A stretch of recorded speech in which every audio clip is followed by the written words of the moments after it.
Y esto está pasando ahora, estamos en vivo en La Plata. Fernando Tocho se encuentra con el gobernador Axel Kicillof. Fer, buenas tardes. Hola Antonio, buen mediodía, el gusto de saludarlos. Como bien lo refieren, aquí estamos con el gobernador de la provincia de Buenos Aires, Axel Kicillof. Terminada la rueda de prensa, se hizo unos minutos para hablar con nosotros. Gracias, Axel, por este tiempo. Bueno, contanos cómo es ahora convivir en este escenario tenso que hay junto con lo que pasa en Cava, una reapertura que va siendo progresiva. Mira, estuvimos reunidos con Larreta el otro día, yo después me intercambié mensajes, la verdad que no hay ninguna situación de tensión. Sí, lo que diría es que indudablemente se ve un crecimiento de los casos y supongamos que fuera una estabilidad. Estabilidad en niveles tan altos no es bueno. Lo que hay que apuntar es a ver si podemos reducir los casos, porque al reducir los casos se reducen los enfermos y se reducen obviamente quienes tienen que lamentablemente terminar en una terapia intensiva o ya con la gravedad de la enfermedad mayor, como está ocurriendo en todo el mundo, terminar falleciendo. Así que yo no me conformo con una estabilidad, ni me parece que la respuesta adecuada sea empujar siempre a más movimiento. Ellos opinan que estas actividades son de baja peligrosidad, pero bueno, son situaciones que en términos generales las venimos administrando. No es una intención de polemizar ni de hacer política con esto, simplemente decir que la provincia de Buenos Aires, como me comprometí con los y los bonaerenses a cuidar la salud, todos los especialistas, los propios intendentes recomiendan que ante mayores contagios, menor movilidad, no mayor movilidad. Y eso es un poco lo que estamos haciendo. Antonio, Daniela, los escucha Axel Kicillof. Axel, ¿cómo estás? Aquí Daniel Ballester y Antonio Fernández Llorente, saludamos. Claro, lo que pasa, la sensación que uno tiene que hay una presión social en la ciudad de Buenos Aires enorme, una presión mediática muy importante sobre ustedes, los que están gobernando, y me parece que también está la posición que adopta el gobernante frente a esta presión. Sí, yo dejaba, Antonio, Daniela, ¿cómo anda? Mira, yo dejaba en claro que yo no es mi estilo, no es como lo hacemos, no, yo no gobierno ni para generar simpatía de todo el mundo. Lo que creo es que tenemos un problema muy complicado, la verdad inédito, y que es un problema sanitario y tiene que tener respuestas sanitarias. Después, si uno tuviera muy bajitos contagios o uno estuviera muy tranquilo, bueno, se puede pensar en muchísimas cosas, pero la verdad no es el caso en la Argentina, no es el caso en la ciudad y no es el caso en la provincia. Venimos trabajando, creo yo, muy bien con todos los intendentes para evitar que el sistema de salud colapse. Había, y hay que decirlo, muchísimas voces que pensaban que íbamos a tener problemas con la alimentación, problemas también con la salud, y no los hemos tenido porque nos manejamos con muchísima responsabilidad y con muchísima prudencia. Esto no me hace enfrentarme con nadie, es una posición que sostengo desde el principio y que me parece que ha dado efecto y bueno, y es lo que a toda costa tenemos que defender. Porque cuando falta una cama, cuando no se puede conseguir la atención para el que lo necesita, es una desgracia que bueno, que no deberíamos ni siquiera arriesgar a que ocurra. Gobernador, y yo lo vi reunido, bueno, con los intendentes, ¿no? En el momento que se hizo el anuncio hoy por la mañana. ¿Qué es lo que le piden los intendentes para sus distritos? Porque entiendo que se ha agrandado el número de camas, todo lo que se pudo, pero cuando lo que hace falta es el recurso humano, el médico, ¿no? Que atiende la terapia intensiva, así como recién lo hablábamos en la provincia de Jujuy, no dan abasto porque no hay más, cuando no se pueden fabricar de un día para otro. ¿Cuáles son los reclamos? Porque me imagino que tienen que ver con eso, ¿no? No sé por qué serían reclamos. No, creo pedidos, que quiero estamos decir, trabajando hace pedidos. mucho. Sí. No, la verdad que estamos trabajando, por eso lo digo, ya sé que esa era la idea, pero venimos trabajando muy bien, ampliando el sistema sanitario hace mucho tiempo ya, en todos sus elementos, tanto en lo que hace a las camas, a los monitores, al equipamiento, ¿no? También a la infraestructura, terminamos 125 obras, también los hospitales modulares que permitieron ampliar. Y hasta ahí damos abasto con los trabajadores y trabajadoras de la salud, pero es cierto, lo decía hoy la doctora Estensoro, una especialista reconocida internacionalmente, y la verdad que un lujo, pero la doctora decía, el problema también es que con tanto tiempo de exigencia, tanto tiempo de altos niveles de ocupación, aunque no sea una saturación como en la situación que vos contabas, y bueno, entre los contagios, el estrés, porque yo me metí en una terapia intensiva acá en el Hospital Rossi, estuve charlando ahí adentro de la terapia intensiva, yo también con el equipo de protección, y a uno le da miedo entrar ahí, pensar que ellos lo tienen que hacer todos los días, sí, con riesgo de contagiarse, de contagiar a su familia. Entonces es una situación realmente muy extrema la que pasan los trabajadores y trabajadoras de la salud. Creo que le agrega angustia el hecho de que hay una parte de la sociedad, y por qué no, también de quienes tienen la responsabilidad de comunicar, que parecen desconocerlo, ocultarlo. Entonces, yo cuando hablé de realidad paralela, en realidad me refería a algo que me dijeron los trabajadores del hospital, que están ahí batallando con la vida y la muerte, atendiendo el doble de camas de las que pueden, lo hacen con mucha abnegación, con mucho profesionalismo, con mucha entrega, pero cuando salen a la calle ven que está la gente haciendo cosas que, por más que uno pueda referir, y es obvio y razonable, a quién no le gustaría juntarse de nuevo con los amigos, pero si eso puede generar contagios, y esos contagios más contagios, y eso finalmente aumenta los casos, y los casos aumentan la muerte, la verdad que uno lo que espera es un poquito de comprensión y solidaridad. Y subjetivamente para los que atienden la salud, imagínate el golpe, es como que vos estás en una situación desesperada, salís a la calle y la gente está diciendo yo lo que quiero es jugar un picadito, que está muy bien, porque ¿quién no lo quiere hacer? Lo que digo es que con el coronavirus dando vuelta no es el momento, hay que tener un poco de paciencia, no falta tanto, en ninguno de los escenarios falta tanto, ahora que apareció una vacuna que vamos a poder, si todo anda bien, tener y disponer. Entonces, bueno, no vamos a hacer que mientras tanto, como si no pasara nada, porque no es que no pasa nada. Entonces, yo creo que ahí hay que seguir trabajando, y me parece que hay quienes uno los ve y parecen haber agarrado la bandera de evitar esos cuidados. Y la verdad que eso yo lo veo muy dañino, y necesario, además, porque sé que es para golpear al gobierno, pero el resultado no es golpear al gobierno, es sobre todo generar una crisis sanitaria.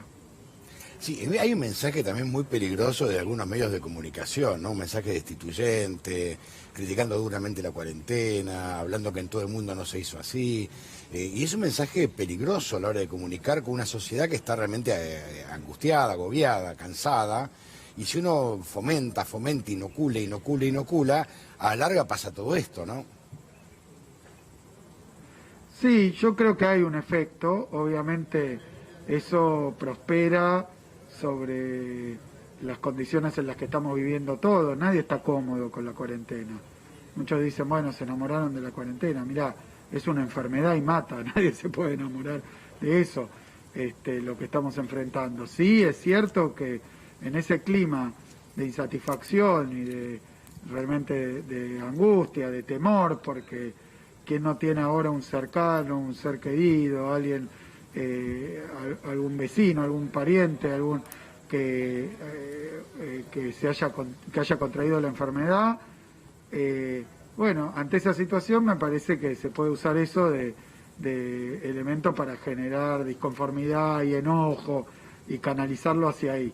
La verdad que me parece que también se puede sacar de ahí sentimientos positivos. Sabemos que estamos haciendo un sacrificio, es para evitar, y que nadie lo niega, ni a nadie le parece ni divertido, ni gracioso, ni deseable, pero es el mal menor, porque la otra posibilidad es dejar que todo vuelva a la normalidad y se muera muchísima gente y no nos alcancen las instalaciones sanitarias. Entonces, creo que eso que parece tan sencillo es un poco utilizado para canalizar y para generar todo el tiempo, todo, viste, hay quienes, todo lo que hagamos nosotros está mal, tienen derecho a hacerlo, pero justo este es un tema donde se está jugando con la enfermedad, entonces deberían, creo yo, ver si pueden posponer esto o colaborar un poco más.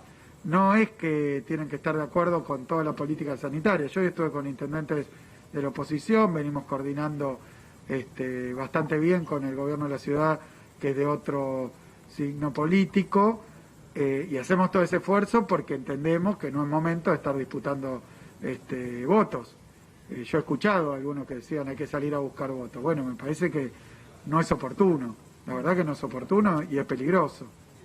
Gobernador, bueno, de hecho en las últimas horas hubo un tuit del ex ministro de Agroindustria que tomó la decisión de ir a ver a su madre, bueno, en este contexto, y que ahora lo tenemos en pantalla, y que iba dirigido además al presidente Alberto Fernández, ¿no? Algo muy llamativo.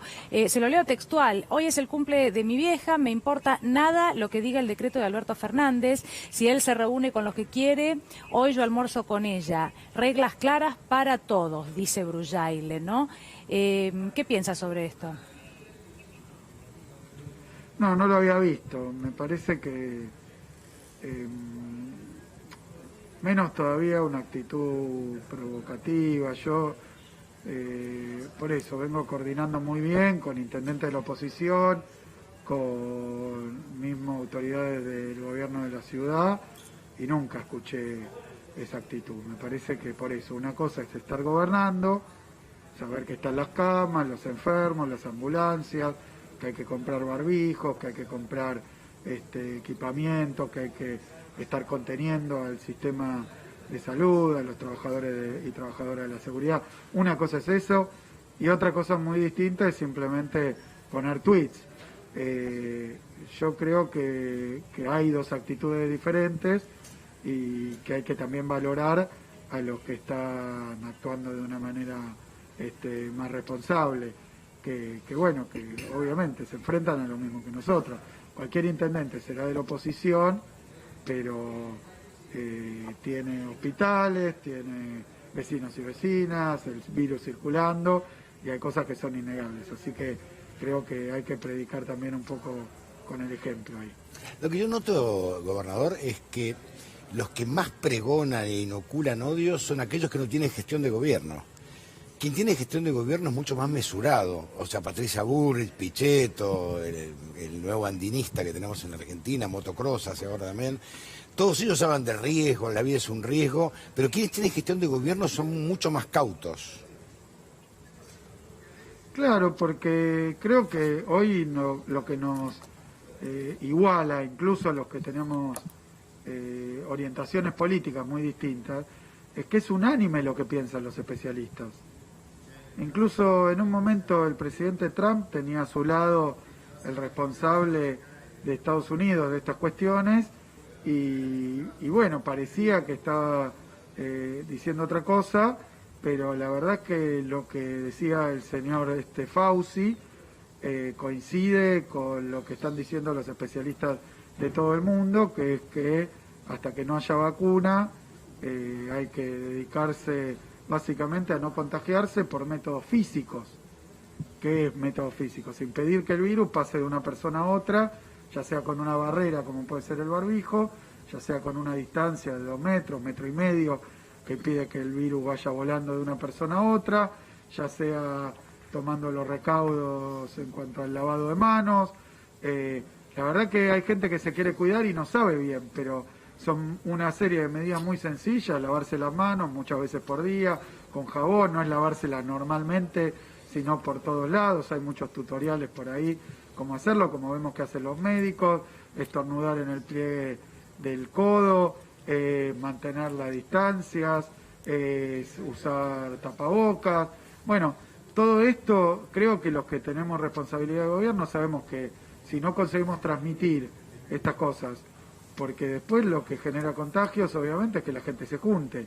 Si evitamos que la gente pueda estar junta, menos probabilidades hay de contagiarse, por eso se tomaron todas las medidas de distanciamiento, limitaciones al transporte, y ahí estamos absolutamente de acuerdo con Larreta, con los intendentes.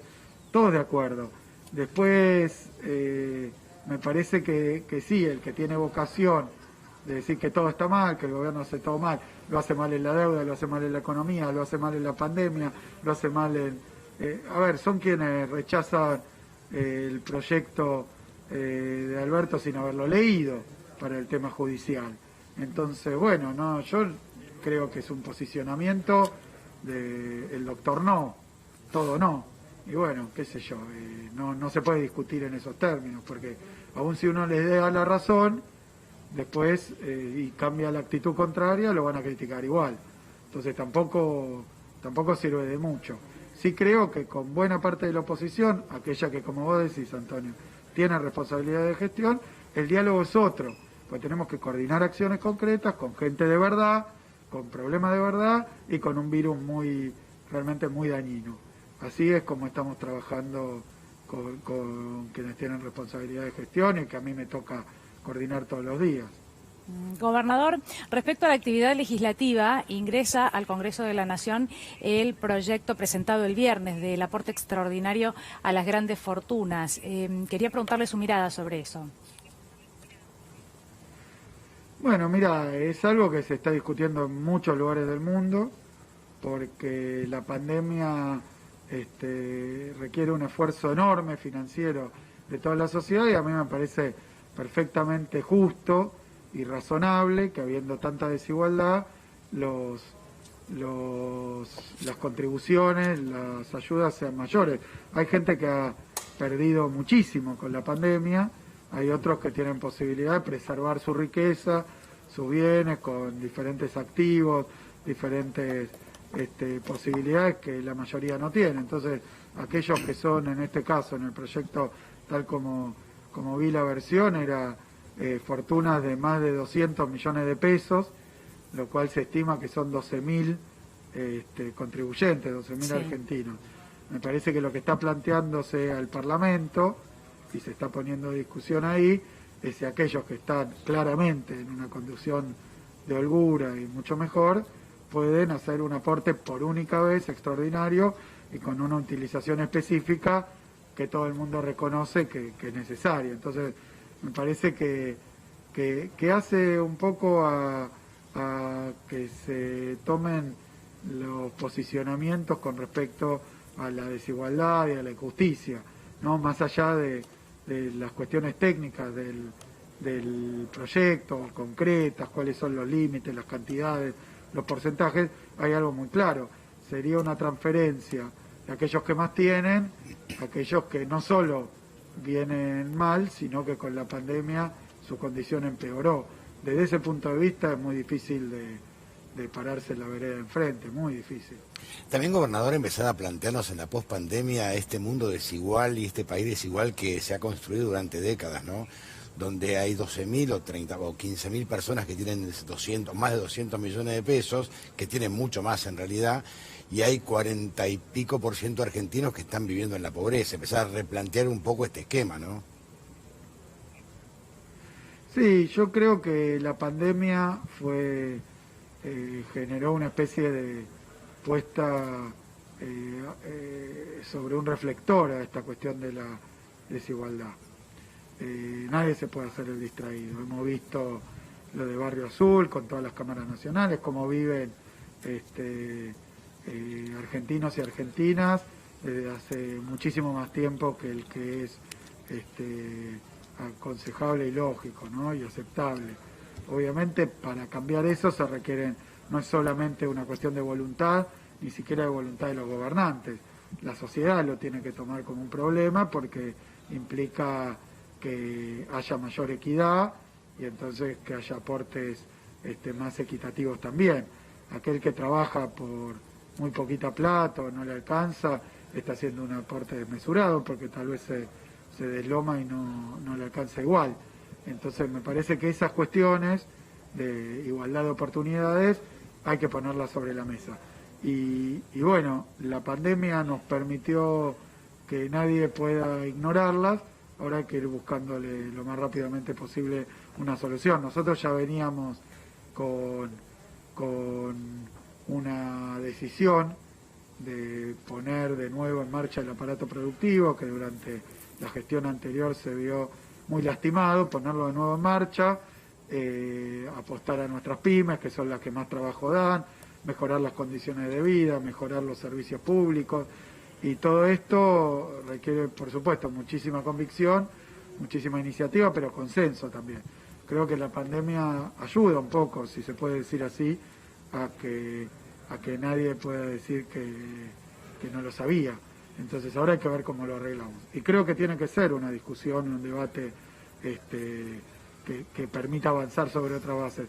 De nuevo, yo veo cómo reaccionan algunos sectores para defender sus intereses, y entonces lo que me da ganas es que todo el mundo pueda poner también cuál es su posición en esto, porque creo que la gran mayoría de los argentinos no está de acuerdo con la desigualdad tan extrema, no está de acuerdo, pero revertirlo obviamente requiere enfrentar algunos intereses que son muy poderosos y que muchas veces se han resistido a cualquier cambio de cualquier naturaleza, pues están muy cómodos y está muy bien.